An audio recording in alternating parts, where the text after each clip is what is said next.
Thank you, Travis. Good evening, viewers, and welcome to tonight's regional news.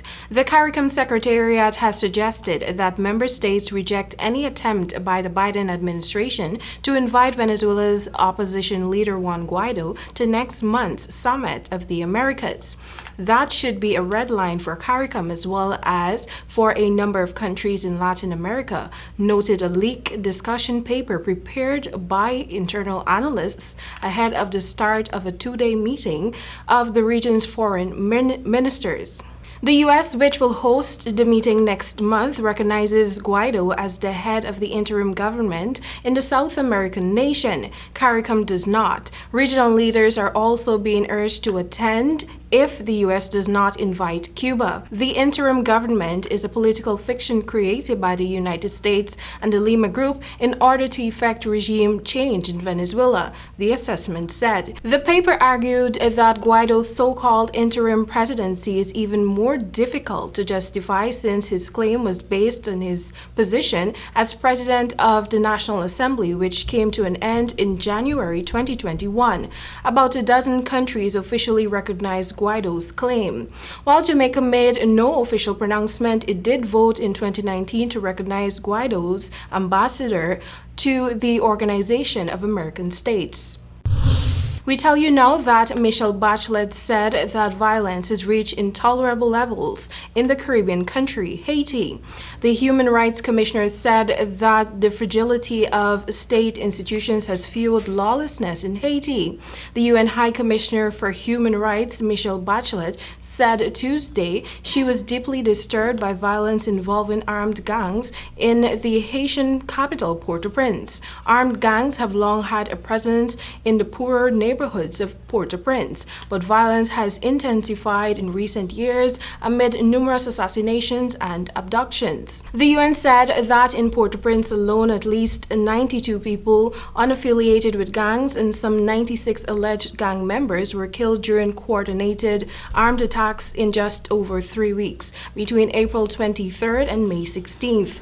The UN warned that the actual death toll could be far higher. According to UN figures, 113 people were injured, 12 were reported missing, and 49 were kidnapped for ransom.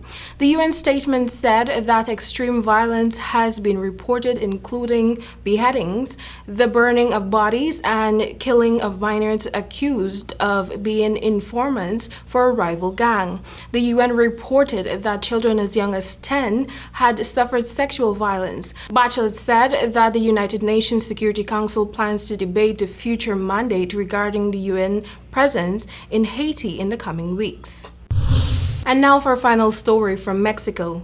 The number of people reported as disappeared in Mexico is at a record high of 100,000. Figures suggest. Government data, which goes back to 1964, shows that almost all of the disappearances have occurred since 2007, when then-President Felipe launched a war on drugs. The UN Nations has called it a human tragedy of enormous proportion. Many of the missing are victims of organized crime, and hardly any of those responsible are punished. The latest data to the National Registry of Missing People kept by Mexico's Attorney General's office shows that over the past 2 years, the number of disappeared has risen from 73,000 to more than 100,000. 3/4 of those reported missing were men and 1/5 were under the age of 18 at the time of their disappearance. Relatives of the disappeared say that the government is not doing enough to find them,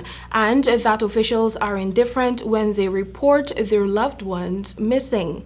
Many have taken matters into their own hands, digging up unmarked graves in the hopes of finding remains of their loved ones. On May 10, the day Mexicans marked Mother's Day, hundreds of mothers took to the streets to demand the authorities to do more to locate the missing and punish those behind enforced disappearance.